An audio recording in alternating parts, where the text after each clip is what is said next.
Oui, donc effectivement, il faut ajouter à cette discussion l'idée de santé. C'est-à-dire qu'en pleine santé, c'est la même racine. En allemand, moi par exemple, mon nom Heilbronn, ça veut dire la fontaine de la santé. La fontaine du salut, mais de la santé aussi. Donc salut et santé en allemand et en anglais, c'est la même racine. Et comme tu l'as dit, effectivement, c'est une sorte de perfection, la santé. Arriver à la perfection, c'est déjà dans son corps, dans son âme, parce qu'on parle de santé mentale aussi. Et même sociale. Alors, la santé sociale, il n'y a rien à dire. Oui.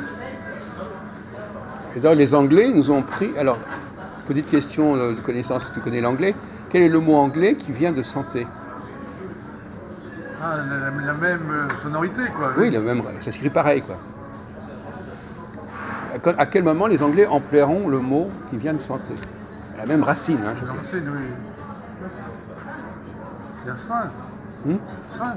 Sainte. Un saint? Ah oui. Oui, d'accord, mais dans le sens de santé. Oui, quelqu'un quand je dis à quelqu'un qu'il est malade psychiquement, je dis il est c'est-à-dire qu'il lui manque la santé. Quel est le mot qu'ils emploient? En fonction du malade, il est je sais pas. Ça commence par S-A-N. San, j'ai oublié. C'est sane, unsane. U-N-S-A-N-E. It is unsane, ça veut dire... La santé c'est sane, oui. Oui, et ben voilà, c'est ça qu'il fallait répondre. Ah oui. Un mot anglais qu'ils utilisent pour dire malsain, quoi. Pour dire quelqu'un... Voilà, donc voilà, c'était la réponse qu'il fallait donner et que tu n'as pas donnée. En français, on dit malsain, je veux dire... Voilà, mais souvent les Anglais, les Français ne savent pas qu'il y a des mots anglais qui existent, qui viennent du français. Ah oui. Il n'y a pas que health, par exemple, ils n'emploient pas le mot santé, mais ils emploient l'adjectif sane, oui, ou unsane. Oui. Oui.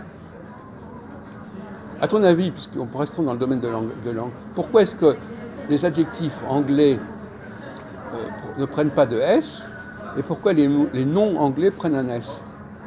Par exemple, si je dis green leaves, green, que j'emploie green, je ne mettrai jamais un S. Parce que en anglais, les adjectifs sont analogues aux adverbes. Non mais quand tu as dans toutes les langues, normalement, par exemple si je dis en espagnol, c'est souvent le nom et l'adjectif vont ensemble, ils sont tous les deux traités de la même manière. Oui, c'est les langues latines, ça, commencer en allemand. Ah non, en langue latine, en allemand, l'anglais d'abord n'est pas une langue latine, je suis désolé sur ce point-là. En allemand, il n'y a pas de S, il n'y a pas de marqueur de pluriel en S. Ah oui, bien sûr. Donc ça n'existe même pas, comme en italien d'ailleurs. Ça n'existe qu'en espagnol, en français et en anglais, le S. Oui, mais même en russe, ça n'existe pas. En italien, il y a un marqueur de pluriel pour les adjectifs qui est le oui, même. Mais c'est pas le...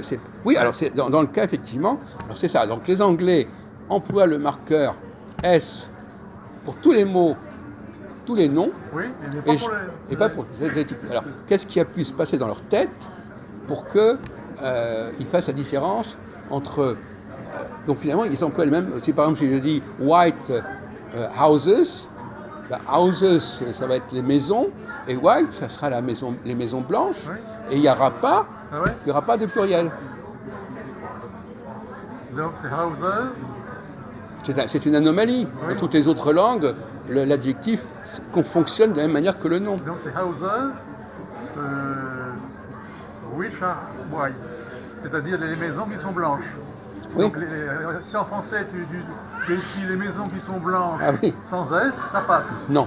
Non, ça passe pas. Non, mais de toute façon, ça passe pas. Oui. C'est une fausse piste. Bon, moi tu l'as donné la réponse. C'est que l'anglais est une langue qui est à la fois allemande et latine. Oui. Donc, ils ont gardé la forme allemande où on ne marque pas le pluriel pour les adjectifs, et ils ont pris la forme latine pour les noms. C'est une langue hybride. Oui. Voilà. C'est-à-dire que mais c'est assez étrange quand même qu'on peut dire. Là, on touche vraiment, dans le cas de le nom adjectif, là, on se dit, mais alors, Franchement, c'est bizarre. Hein. Ah ouais. Et on peut expliquer ça que par l'histoire de la langue, en fait. Ouais.